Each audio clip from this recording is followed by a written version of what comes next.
28 seconds. That's all it took for a 10-year-old boy to bring down a billionaire's empire. Marcus Chen's small hand rested against cold steel.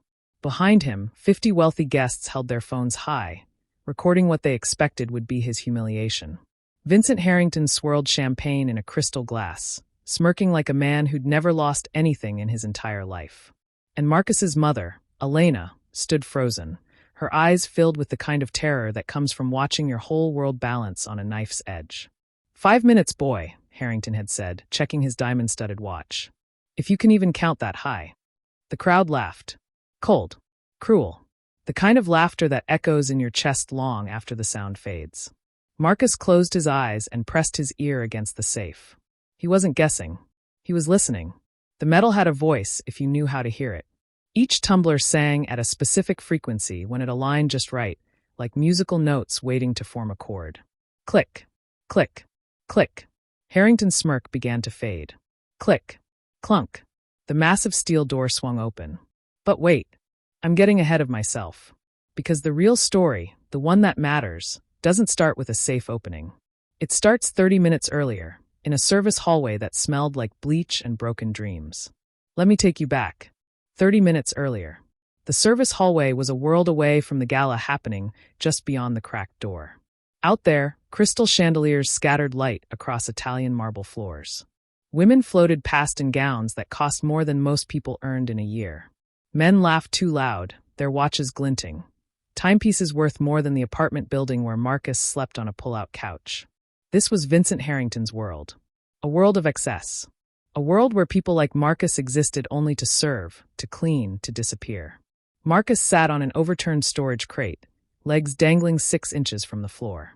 In his hands was a library book about mechanical engineering. The pages were soft, worn down by hundreds of hands before his. Dog-eared corners marked chapters on gear ratios and tumbler mechanisms. Coffee stains decorated chapter 7. He'd renewed this book 4 times. The librarian had stopped asking questions weeks ago. Through that cracked service door, Marcus could see everything. He'd learned to watch without being seen. It was a survival skill, the first rule his mother had taught him. Don't draw attention. Don't make noise. Don't exist louder than necessary. His mother, Elena Chen. She'd worked for Vincent Harrington for 12 years. Since before Marcus was born. She'd scrubbed these marble floors on her hands and knees. Pressed Egyptian cotton shirts until they were crisp as paper. Organized closets by color, by season, by designer. And through it all, she smiled. Smiled through every insult, every dismissive wave, every moment she was treated like furniture. Because that's what survival looked like when you had a child to feed and rent to pay. Elena was 45 years old. Her hands were rough from chemicals and hard labor. Her back ached from years of bending, lifting, scrubbing. But her eyes still held something fierce.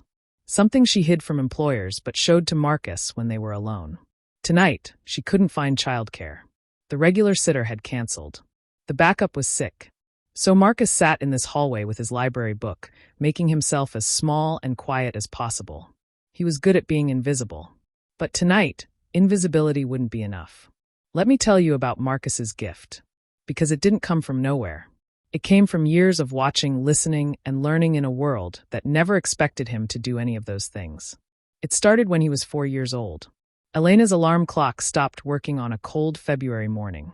She stared at it in the pre-dawn darkness, panic rising in her chest. She couldn't afford a new one. She couldn't afford to be late. Harrington had already warned her twice about punctuality. One more strike, and she was gone. So she planned to wake herself every hour, checking the stove clock, terrified of oversleeping and losing everything. Marcus found the broken clock in the trash the next morning. He sat on the kitchen floor for 3 hours. Tiny fingers working with tools he'd fashioned from a butter knife and a bent paper clip. His tongue stuck out in concentration, a habit he'd never grow out of. At noon, he walked into the kitchen where Elena was getting ready for her shift. Fixed it, Mama. He held up the clock. It was ticking perfectly. Elena stared at her 4-year-old son. At the grease smudges on his small fingers. At the clock that had defeated her, but somehow surrendered to him. Baby, how did you? Marcus shrugged, like it was the most natural thing in the world. It wanted to work, Mama. It just forgot how. I reminded it. That night, after Marcus fell asleep, Elena cried into her pillow. Not from sadness. from the terrifying realization that her son was something extraordinary. And she had no idea how to protect extraordinary boys in a world that destroyed them every single day. By age 6, Marcus was opening padlocks he found in dumpsters. He'd carry them home like buried treasure, cradling them against his chest. Then he'd spend days watching YouTube videos on Elena's ancient phone, the one with the cracked screen she couldn't afford to replace. Lock mechanisms, tumbler systems, the elegant physics of security. On the third day, he'd open the padlock with a bent paperclip and a bobby pin. Then he'd do it again, and again, blindfolded, behind his back, until the lock became an extension of his own hands. Word spread through their Koreatown apartment building. Mrs. Kim from 4B locked herself out at midnight. Marcus opened her door in 30 seconds, still half asleep in his pajamas. Mr. Garcia lost the key to his storage unit. Marcus cracked it during a commercial break of the game show they were watching. Old Ms. Park's late husband had left a lockbox she'd never been able to open. Marcus had it open before her tea finished steeping. "That boy's got magic hands," Mr. Garcia told Elena, shaking his head in amazement. "You got yourself a little wizard there." Elena smiled tightly, but inside worry gnawed at her. Magic drew attention, and attention was dangerous for boys like Marcus. By age 8, Marcus had discovered online forums, communities of lock enthusiasts and security researchers who traded techniques like recipes. He read everything: forum threads, technical manuals, historical archives about locks from ancient Egypt to modern bank vaults. His vocabulary expanded in ways his teachers couldn't explain. Suddenly, he was using words like false gate and binding order and acoustic resonance. His third-grade teacher noticed. Ms. Rodriguez was 50 years old, a former mechanical engineer who'd spent 20 years in corporate America before burning out completely. She'd found a second purpose in teaching, in recognizing sparks that others missed. She recognized Marcus's spark the first week of school. "Marcus, what are you reading during lunch?" "German engineering archives, ma'am. About World War II safes." She looked at the 8-year-old boy reading documents that had challenged her in graduate school. Reading them for fun. Reading them like novels. "Would you like help translating the technical sections?" That question changed everything. Ms. Rodriguez became his secret mentor. She gave him engineering textbooks from her own collection, journals from university libraries, access to research databases through her old credentials. She called him my little engineer, and meant it as the highest honor she could bestow. "You have a gift, Marcus," she told him once, after he'd solved a puzzle that stumped her for an hour. "A rare and beautiful gift. Don't let anyone, tell you it's not yours to use." Age 9. Everything changed again. Marcus saw the news coverage on a borrowed tablet at the public library. Vincent Harrington, Manhattan billionaire, now living in Los Angeles, had purchased a legendary German military safe at auction. $200 million in supposed contents, reporters breathlessly announced. Every locksmith in California had tried to crack it. All had failed. The camera zoomed in on the safe. A 1943 German military field model. Marcus's heart stopped. He knew this safe. He'd studied this exact mechanism for months. The acoustic vulnerability in the tumbler system. The specific resonance frequencies. The listening technique required to exploit it. He ran home so fast he forgot his library card. "Mama," he said that night, breathless with excitement. "I could open that safe. The one on TV. Mr. Harrington's safe. I know how." Elena looked up from the bills she was sorting, deciding which ones could wait another month and which ones couldn't. "Baby, that's Mr. Harrington's safe. The man I work for. The man who pays our rent." "I know, but don't go getting any ideas." She ruffled his hair, trying to gentle the rejection. "Focus on school. That safe isn't our business." Marcus nodded, obeyed, said nothing more. But he kept researching, building his knowledge, refining his technique, practicing on similar mechanisms. Old safes from pawn shops, vintage locks from estate sales, anything with tumblers and acoustic properties. 32 seconds became 28. Then 25. Then 21. He didn't know when he'd get the chance to try the real thing. But if the moment ever came, he'd be ready. And now here he was, sitting in a service hallway with his library book while his mother worked a charity gala for 50 billionaires who would never learn his name. Marcus closed the book and looked through the cracked door. The safe sat in Harrington's living room like a trophy, like a monument to ego. He didn't know it yet, but in 15 minutes, a drunk guest would stumble backward.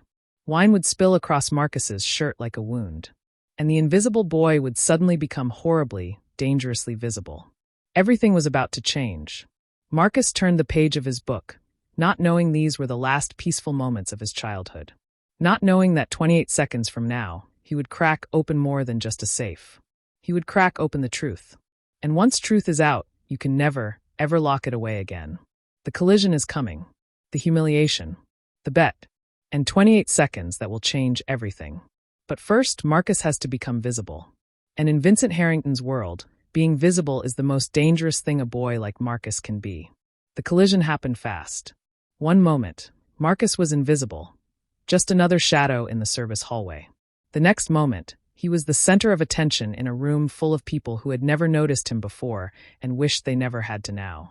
It started with a drunk guest. The man's face was flushed red from too much champagne. He was laughing at his own joke, stumbling backward without looking. His elbow caught Marcus's shoulder. His wine glass tipped. And then, red wine exploded across Marcus's shirt like a wound. Time seemed to slow down. Marcus watched the stain spread across the white fabric his mother had carefully ironed that morning. The fabric she'd bought on sale 3 months ago, telling him it would last if he was careful. He'd been careful. But careful didn't matter when you existed in someone else's world. What the hell? The guest stared down at Marcus like he'd just appeared out of thin air. Then louder to the room. There's a kid back here. Heads turned. Conversations paused mid-sentence.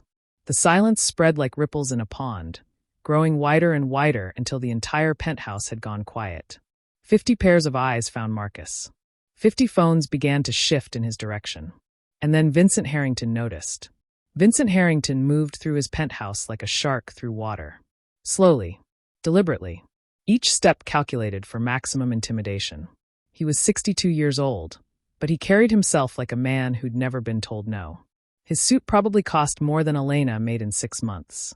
His watch, diamonds glinting in the chandelier light, could have paid for Marcus's college education. But it was his eyes that Marcus would remember most. Cold. Empty.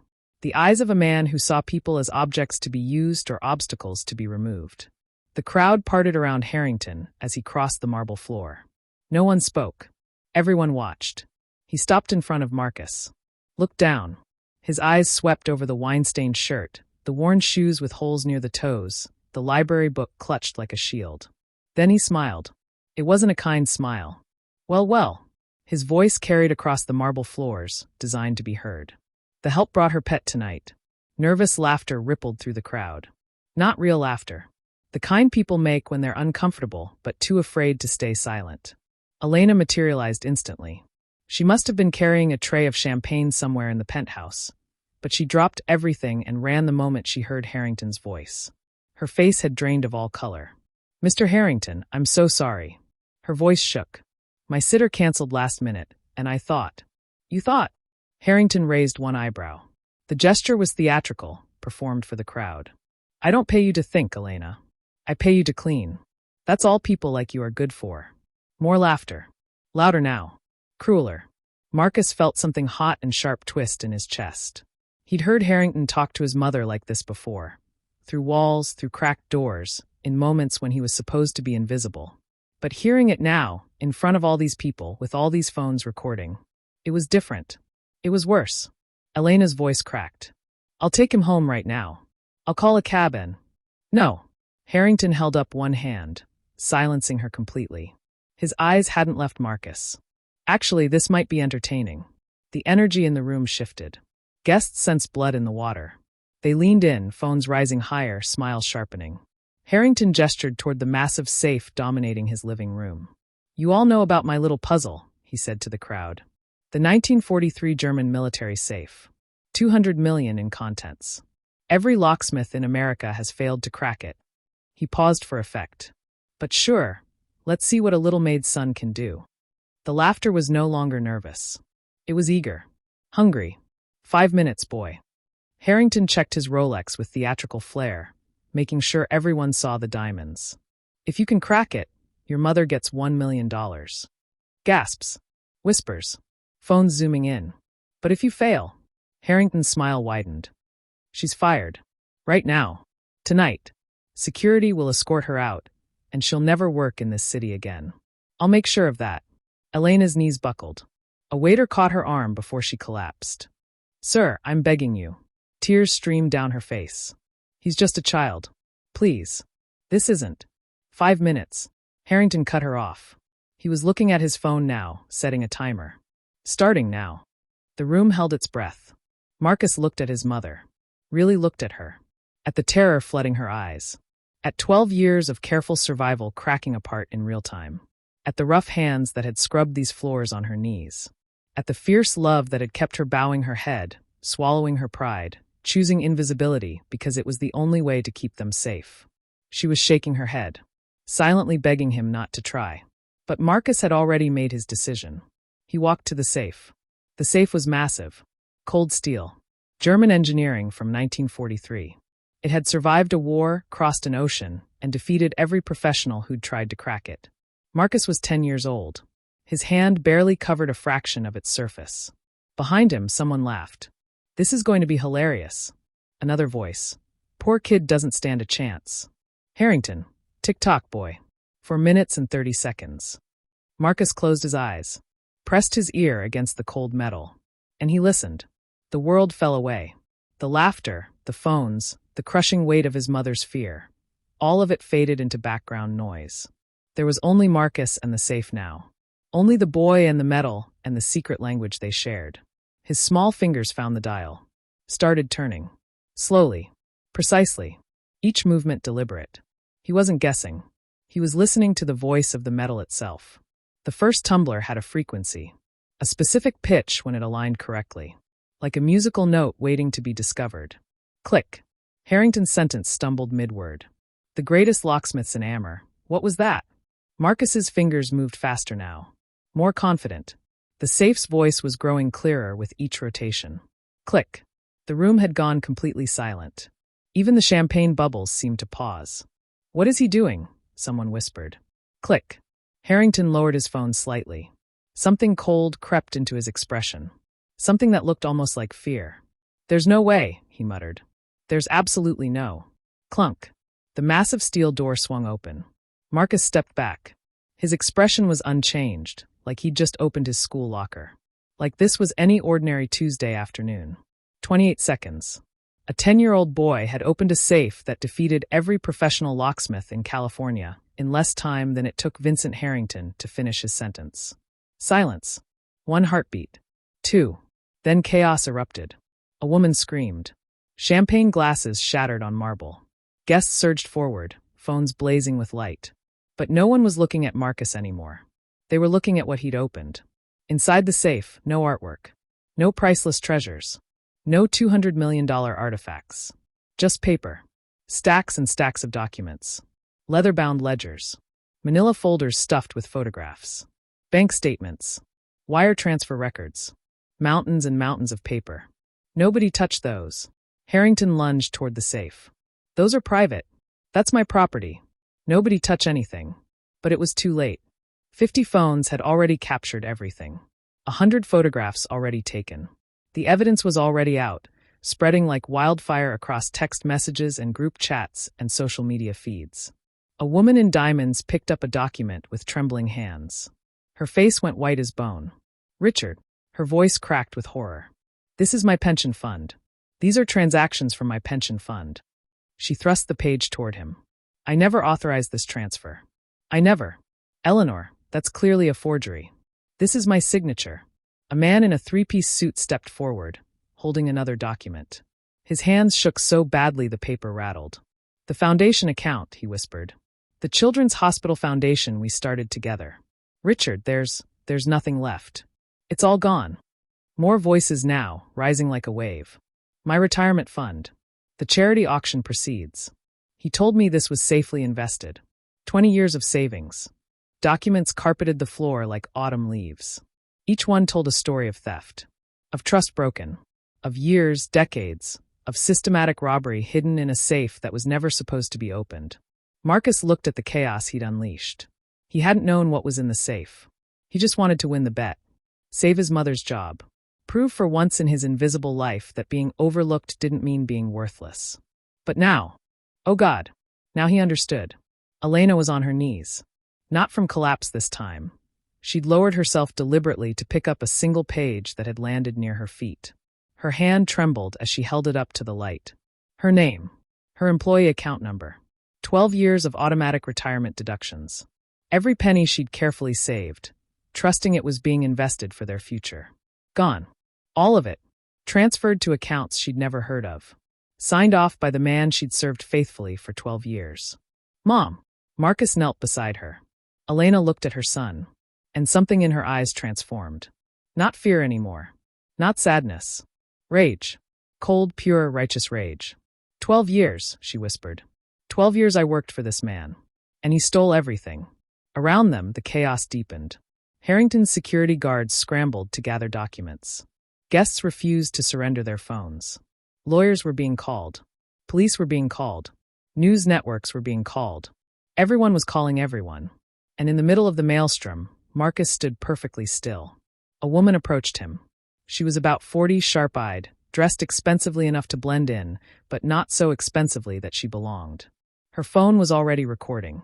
Kid. She crouched to his level. Do you have any idea what you just did? Marcus looked at her steadily. I opened a safe. No. The woman's smile was grim. You opened Pandora's box. And there's no closing it now. She extended her hand. Diana Shaw. Investigative journalist. I've been trying to nail Vincent Harrington for 5 years. She glanced at the chaos around them. Never could find proof. Until tonight. Harrington found them. His carefully maintained composure had shattered. The smug confidence was gone, replaced by something cornered and feral and dangerous. You. He jabbed a finger at Elena. Control your son. Now. Elena rose slowly, still holding the document with her stolen retirement. Control him. Her voice was ice. You stole my money. You stole from everyone in this room. That's a lie. Those documents are forgeries. I'm being framed. I'm holding the proof, Mr. Harrington. She held up the page. My name. My money. Your signature. Harrington stepped closer, towering over her. Listen carefully, Elena. You're nobody. You clean toilets. You think anyone's going to believe the word of a... Don't. Marcus stepped between them. Small. 10 years old. Barely reaching Harrington's chest. But something in his eyes, something hard and unafraid, made the billionaire pause. You made a bet, Marcus said quietly. $1 million. 50 witnesses. 50 cameras. That was a joke. You weren't laughing when the safe opened. The room had stopped to watch. Recording. Waiting. Holding their breath. Harrington had no move. He'd made the bet publicly.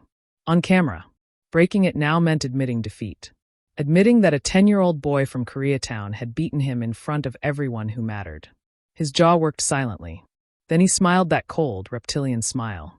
You want to play games, little boy? Let me show you how adults play. He turned to his lawyer, whispering instructions. The real counterattack was about to begin. Preston was Harrington's personal attorney. 60 years old. $3,000 suit. $200 haircut. Eyes like a snake that had attended Harvard Law. He stepped forward, raising both hands in a calming gesture that fooled no one. Ladies and gentlemen, let's all take a breath. The chaos subsided slightly. People recognized that voice. That practiced tone of authority. The voice of someone who made inconvenient problems disappear for a living. What we've witnessed tonight is unusual. Preston allowed a thin smile. A child with a parlor trick. Impressive, certainly. But let's be absolutely clear about several important facts. He held up one manicured finger. First, Mr. Harrington's bet was obviously a joke. Party entertainment. Not a legally binding contract. Uncomfortable murmurs rippled through the crowd. Second, another finger rose. This child has accessed private contents without authorization. Technically speaking, that constitutes trespassing. Perhaps even burglary. Elena stiffened. Third, Preston's smile sharpened into something predatory. Any documents removed from this residence, photographed or otherwise distributed, will be considered stolen property. Mr. Harrington's legal team will pursue maximum damages against every single person involved. Phones lowered around the room. Fear rippled visibly through the crowd. Then Harrington delivered the killing blow. And now, Elena. He pulled out his phone. Made a theatrical show of scrolling. Interesting thing about your work visa. Seems there's a technicality. A paperwork error from 8 years ago that was never properly resolved. He looked up, eyes cold as Arctic ice. One phone call to immigration, and you're on a plane back to the Philippines. Your son gets processed into the foster care system. He paused. Separated, of course. They always separate families. Tragic, really. The silence in the room was suffocating. So here's my offer. Harrington clasped his hands together like a generous benefactor. The boy apologizes. Publicly. Right now. Admits he staged this entire spectacle. Everyone deletes their footage. We all forget this unfortunate evening ever happened. He smiled. And in exchange, I'll graciously let your mother keep her visa. Her dignity. Her pathetic little life in my service. The wire was stretched so tight it was about to snap. Elena knelt, gripping Marcus's shoulders with trembling fingers. Just apologize, baby. Her voice cracked. Please. It's not worth it. We'll figure something out. We always figure something out. Mama. Please. Tears carved rivers down her cheeks.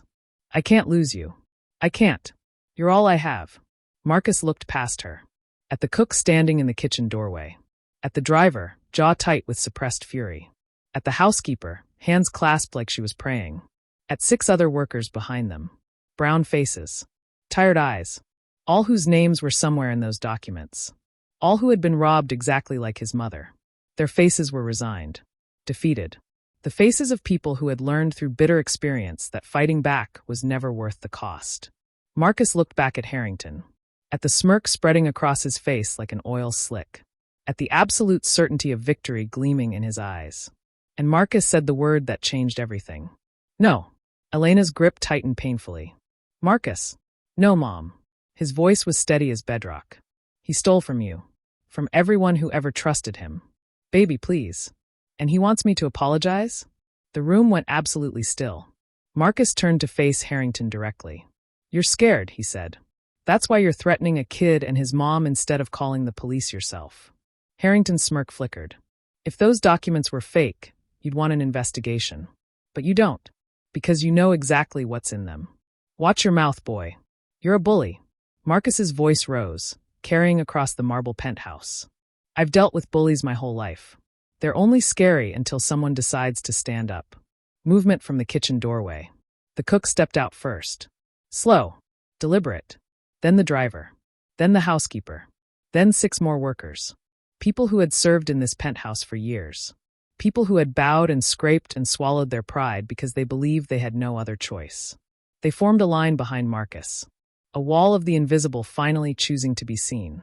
The cook spoke first, voice shaking but unbroken. 12 years. She looked directly at Harrington. 12 years you stole from me too. 12 years I kept quiet. She straightened her spine. I'm done. Sirens wailed in the distance. Growing closer. Someone had called the authorities. And for the first time in his life, Vincent Harrington had no idea what to do. The next few minutes compressed chaos into crystal clarity. Diana's footage went live before the elevator doors opened. The hashtag Harrington Exposed appeared on Twitter at 9:47 p.m. By 9:52, it was trending in Los Angeles. By 9:58, it was trending in all 50 states. By 10:04, it was trending globally. The elevator chimed. 4 FBI agents stepped out. Dark suits. Serious faces. Federal badges catching the chandelier light. They walked directly to Harrington. Vincent Harrington, you're under arrest for wire fraud, embezzlement, money laundering, and racketeering. Handcuffs clicked around wrists that had never known restraint. Do you know who I am? Harrington screamed. Do you have any idea who I am? Yes, sir, the agent replied flatly. You're under arrest.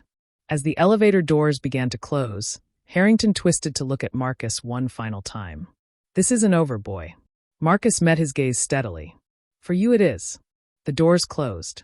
The penthouse exploded in cheers. And Elena Chen held her son and wept with joy.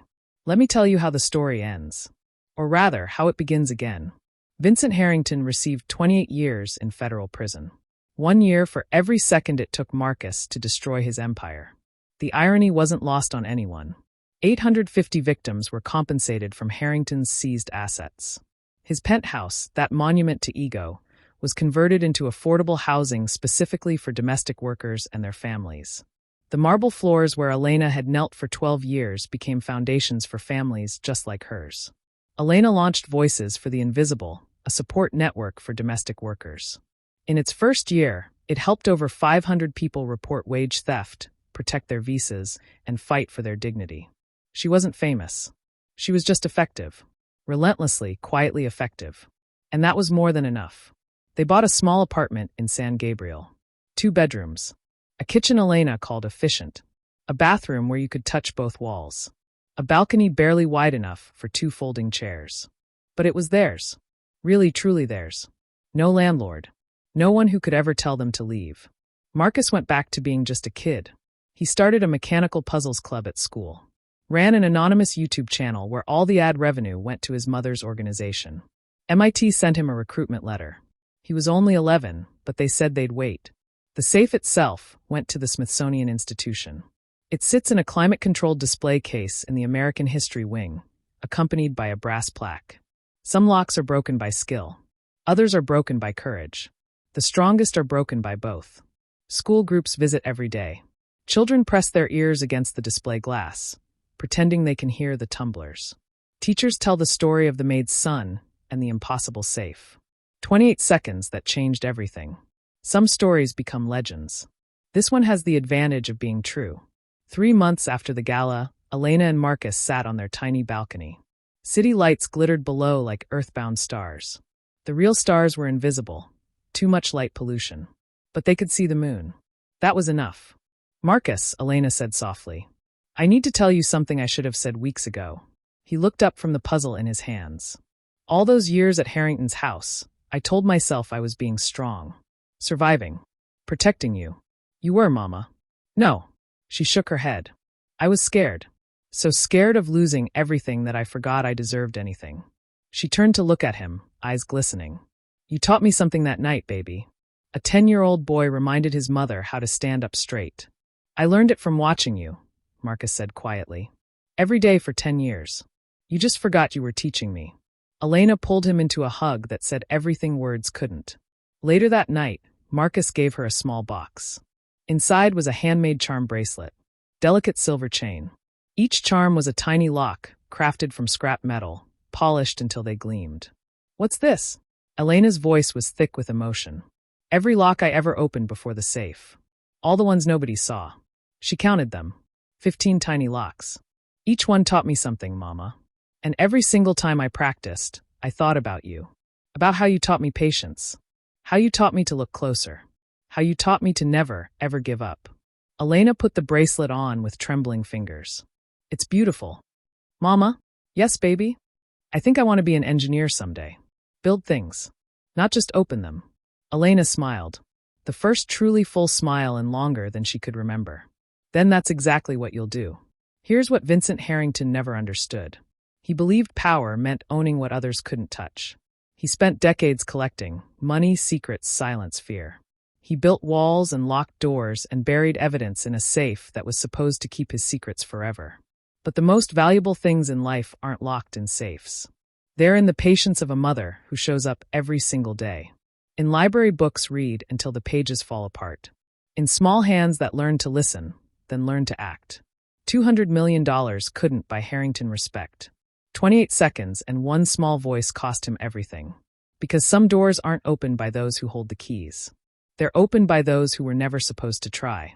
The safe now sits in the Smithsonian, behind glass, its door permanently open. Every day, children visit. They press their small hands against the barrier.